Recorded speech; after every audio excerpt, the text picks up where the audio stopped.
สวัสดีค่ะเพื่อนๆวันนี้ครับดีเดย์ครับจะพาเพื่อนๆนะคะไปเที่ยวกันแต่ว่าดีเดย์ครับจะให้เพื่อนๆนะครับทายว่าดีเดย์จะไปเที่ยวที่ไหนนี่ดีเดย์ใส่เสื้อแบบนี้นะครับดีเดย์นะครับจะพาเพื่อนๆนะคะไปเที่ยวทะเลหน้าฝนก็คือเดี๋ยวเราไปหาแม่พิมพ์กันนะคะจังหวัดระยองนะคะเดี๋ยวไปกันเลยดีกว่า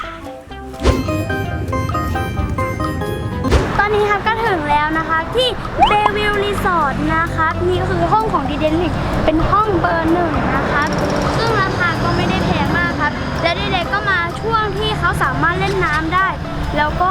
เป็นช่วงที่แบบไม่ค่อยมีคนมาก็เลยได้ราคาที่โอเคนะครับเดี๋ยวเราเข้ามาดูในห้องเลยดีกว่าว่าจะมีอะไรบ้างแล้วโอ้ห้องแรกเลย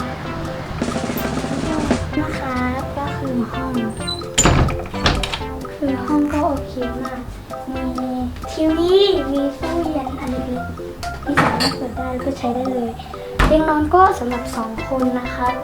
แอร์ก็โอเคนะกรอบรูปก็โอเคมาดูห้องน้ำไปดีกว่าว่าเป็นยังไงว้าวอุ้ยห้องน้ำก็จะเป็นประมาณนี้ค่ะมีสบู่ล้างมือแล้วก็มีที่ทำความร้อนอะไรอีกนะครับก็ดีเดียวว่าโอเคมากๆเลยนะเดี๋ยวเราไปเล่นน้ำทะเลกันเลยดีกว่าครับ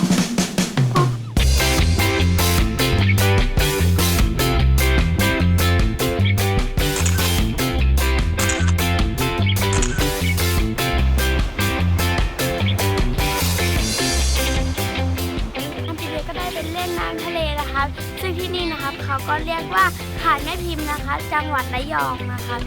น้ำใสขึ้นสูงมากเลยนะคะก็สะอาดนะคะถ้าเทียบกับที่อื่นแล้วเด็กก็ว่าที่นี่สะอาดที่สุดแล้วนะคะสำหรับเด็กแต่ถ้าใครมาช่วงนี้นะคะช่วงหน้าฝนเนี่ยก็จะเหลือห้องพักเทียบนะคะคนก็จะแบบ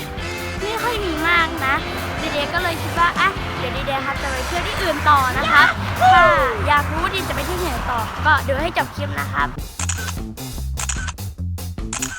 นี่ครับแล้วก็ไปถึงเขาแหลมย่ากันแล้วนะครับก็เขาบอกว่าจะมีแมงกะพรุนผสมพันธุ์กันครับ1 ปีในครั้งเดียวนะครับเราไปดูกันเลยดีกว่านั่นแหละครับที่ได้เจอแมงกะพรุนแล้วตรงโน้นนู่นตัวเล็กๆนั่นแหละตัวนี่ครับพี่เดย์เจอแมงกะพรุนอีกตัวหนึ่งแล้วนี่ลอยอยู่ตรงนั้นแล้วฝั่งนี้ก็มีปลาการะตูน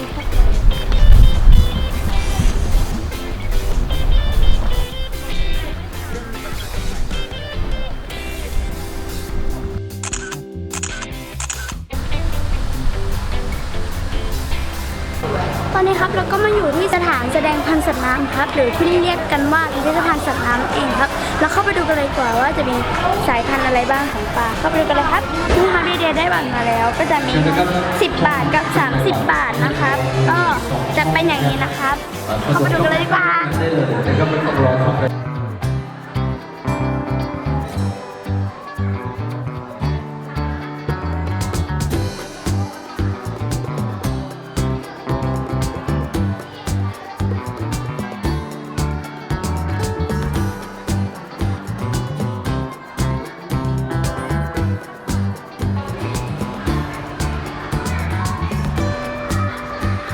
นี่ครับพี่เดย์เจอปลาตัวใหญ่แล้วม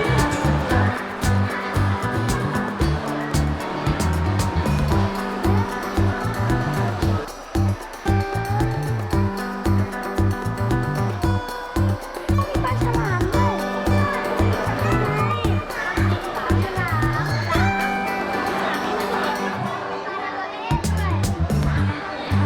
ตอนนี้ครับเราก็มาอยู่ในโซนเที่ยงของคนประมงอะครับเป็นบ้านอันนี้ก็คือลอบปลาเอาไว้จับปลา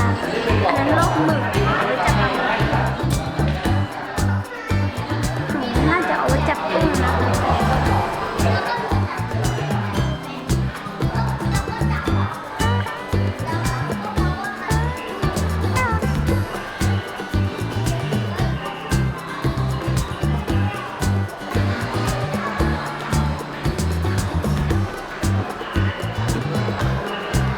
เรือนี่ไม่ใช่เรือจริงนะคะเป็นเรือที่แบบไฮเทคมากๆค่ะคนสามารถขึ้นไปได้ขี่บนบกได้ด้วยโอ้โหเรือโตด้วยไม่ธรรมดาเนี่ยเรือเนี่ยเป็นยังไงกันบ้างล่ะครับสำหรับคลิปนี้ถ้าใครชอบนะครับก็อย่าลืมกดไลค์กดแชร์กดซับสไครบ์ให้ดีๆด้วยนะครับ